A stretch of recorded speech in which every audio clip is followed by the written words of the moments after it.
Good day, people. My name is Aijalonwallace, and I make YouTube videos about entrepreneurship, coaching, and traveling.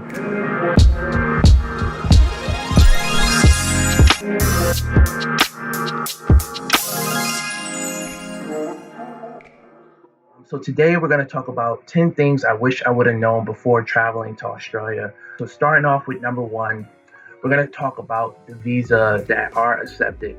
So one, you have your student visa, which is what I was on when I first moved to Sydney, Australia.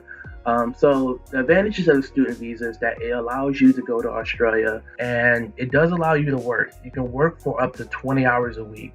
Now that can be an advantage or disadvantage for some people. I was broke, so I definitely needed to work. I was fortunate enough to find a lot of jobs in Australia that did pay under the table. It was a lot of cash jobs, to really help me, make some extra income. So that is one advantage for you. And then you have the working holiday visa, which is the most common.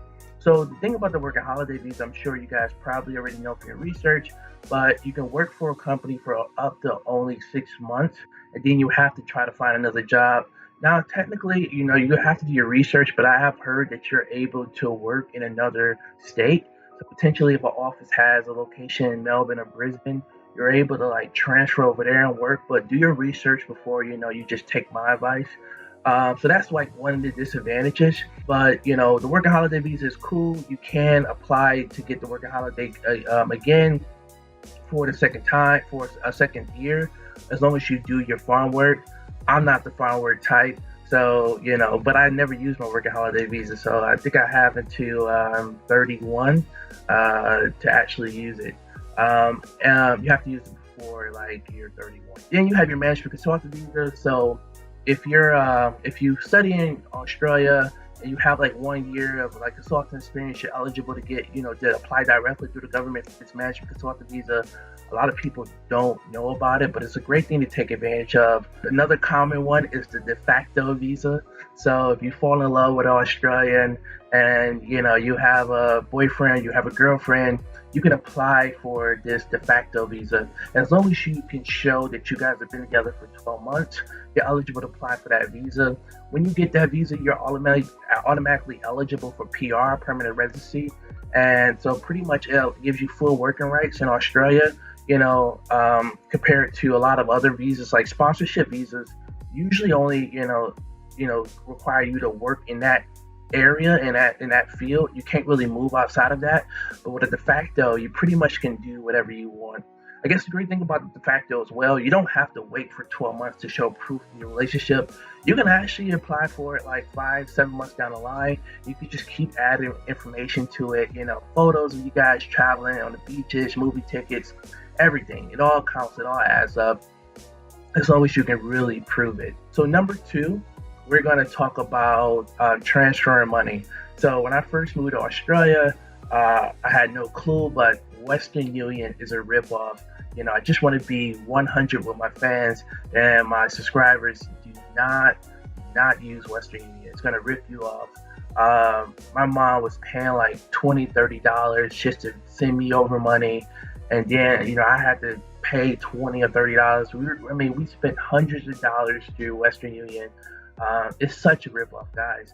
My advice and recommendation is to use the app TransferWise. And I'm not sponsored or they're not paying me to say this. I'm just saying it was the best tool for me to transfer money back to family or for them to send money to me. I would advise you to set it up on your family members' phones and just test it out with each other while you're in the US, just to make sure things go smoothly.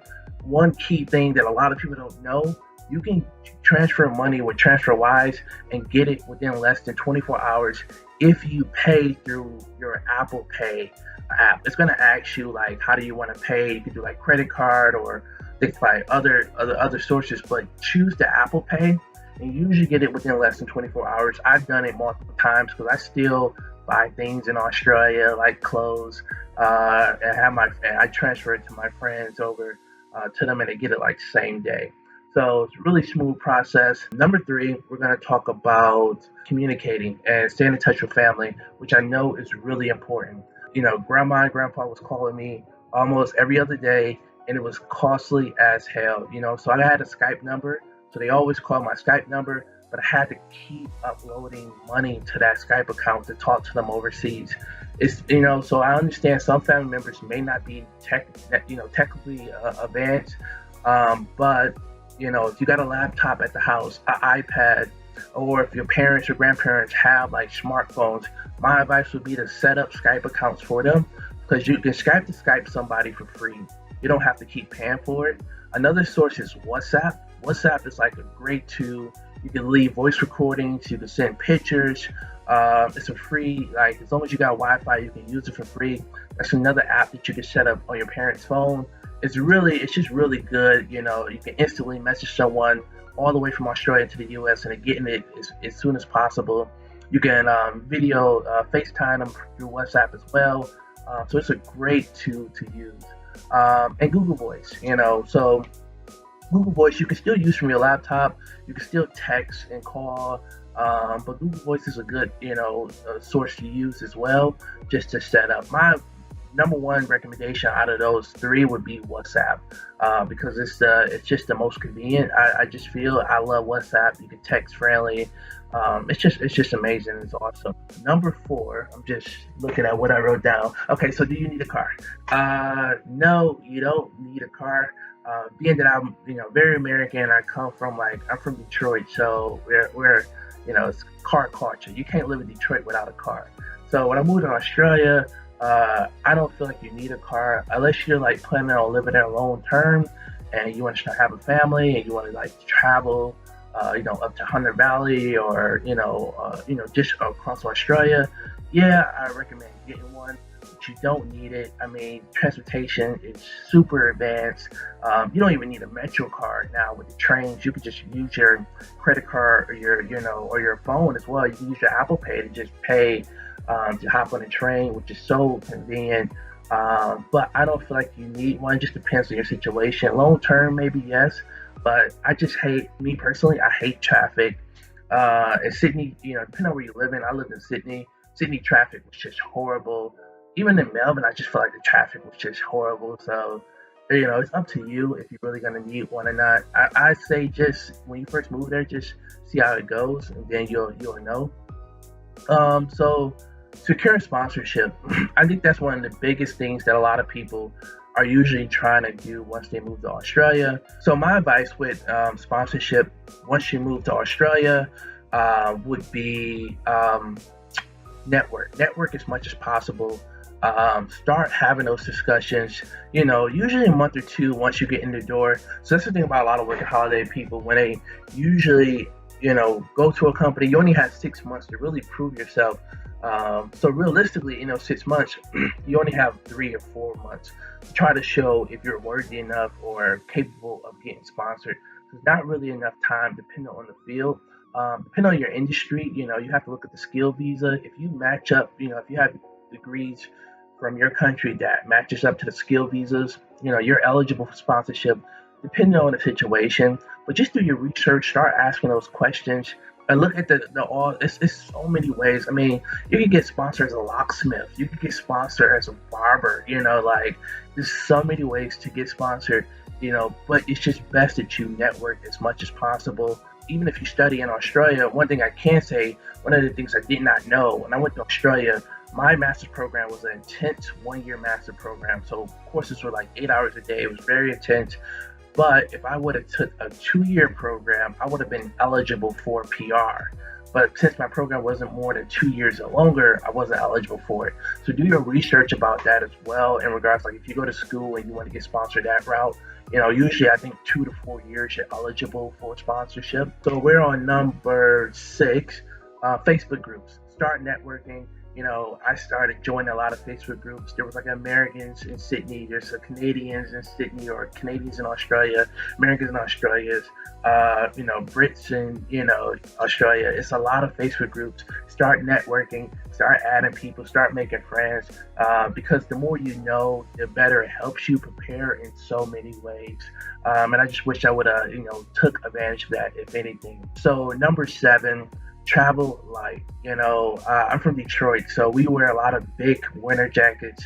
You don't really need no clothes. To be honest, I gave most of my clothes to Salvation Army, to my little brother. Like, you need to travel lightly because most 9 out of 10 you're gonna shop a lot because it's just so hot in Australia and the weather is just so unpredictable. But it's hot more than anything. So most of the winter clothes that you're wearing, if you're coming from America or Canada or the UK, you don't need those heavy loads of clothes. To be honest. Now we're on number 8, finding a job. Finding a job, you can use websites like Seek, you can use LinkedIn, Recruiter, and you can use AngelList is a good one. Seek is the most common one that people use. It's like like Indeed or Monster.com or Career Builders here in the US, but it's like the most common one that you do see. But also Facebook groups is another platform where you can find jobs, especially joining those expat groups or those, whatever country you're from groups. You can always just say, hey guys, I'm looking for a job. Can anyone help me out? Any recommendations? So these are the best ways. Also, try to connect with a recruiter, especially in your field. Most common what you see with a lot of backpackers going abroad, you see them working a lot of call centers or sales roles, or outside selling something. So you do see that. That's quite common. There are a lot of opportunities out there. Just be open-minded. Just get a job as soon as you get there. You're not going to be in that job forever. Just start making some money because Australia is just so expensive. So just be open to the possibilities more than anything. Number 9, we have housing. So there's a lot of housing groups as well. You could do like housing in Sydney, housing in Melbourne, housing in Brisbane. I lived in Sydney, so I started looking at like flatmates and those are Facebook groups, and just started looking for different type of housings after I moved out of the dorms. When I first moved to Sydney, I was living in the dorms, and then I started looking for places to stay. Be mindful of the places you stay, especially depending on your type of lifestyle. I lived like in 10 different locations because I had to get along with I had some weird roommates. But my favorite part of town is Newtown and Enmore and Merrickville. This is where like the hipsters are at, the young people. University of Sydney is like next door. So this is like the college town. I love living in college towns because it's more vibrant, it's more things to do, it's more social. Also in Newtown, there's no lockout laws. So if you guys haven't done your research yet, there's this thing in Sydney called the lockout laws. About 5-6 years ago, this guy got drunk. He knocked this guy out. He died. Just give you the basics of the story. It's sad, but he knocked this guy out. He died. So the government was like, "Oh hell no! We're gonna put this lockdown in the city where no one can get into the clubs after 1 o'clock." So this is law now. Like if you leave the club, you can't get back in till 1 o'clock. So a lot of people, when you're partying, you usually try to find, one club you go to early, and then wherever other club you want to end up at, you're gonna have to stay there, sadly. And that's also why a lot of people usually choose between like Sydney or Melbourne because the nightlife in Sydney, has died down compared to like the nightlife in Melbourne. And I'll do another video on Melbourne, but more so I lived in Sydney for the last 4 to 5 years, so that's why I talk about it so much. Gumtree is another place you can find housing. Gumtree is like our Craigslist. So, just be mindful, be open to networking. Housing, we usually rent is paid like on a weekly, they charge rent weekly. And it can be pricey, but there's a lot of ways you can, save money. Like I lived in the inner west. That's where I lived. I love Newtown. I love the area I lived in because of the culture, the food, the clubs. And also, by the way, I don't know if I mentioned this, there are no lockout laws in the inner west, like more so like Newtown area. They don't have those rules compared to like the main city, downtown, and northern areas. So just be mindful of the locations you pick, especially depending on where you're working. Do your research, on the suburbs. And if you got any questions, please comment below. I'm definitely going to respond to questions. We're in a quarantine right now. I have nothing to do. So I'll try to answer every question for you guys. But I'm sure most likely you guys are looking to move over probably 2021 with what's going on right now. Last one, number 10, network is so important. I'm telling you, the first time you move to Australia, most likely the first 5 or 10 people probably are not going to end up staying in Australia. They may be backpackers, they may be students, but you just never know when you're gonna see them again. Like I said, in some of my past videos, I've started companies where some of the people I met while studying have helped me with my companies, but also I'm getting ready to move overseas to Germany and Czech this year. I'm either moving to Germany or probably gonna move to Czech Republic. Depends on which borders open up.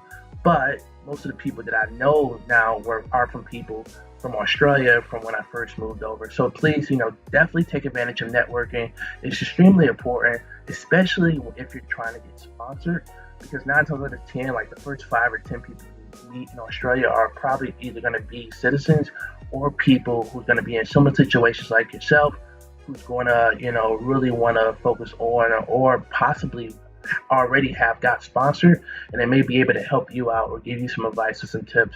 Listen, if you got any questions or if you want to see more videos about discussions or topics on Australia, please comment below. Thank you guys. Subscribe to the channel. I'll talk to you soon.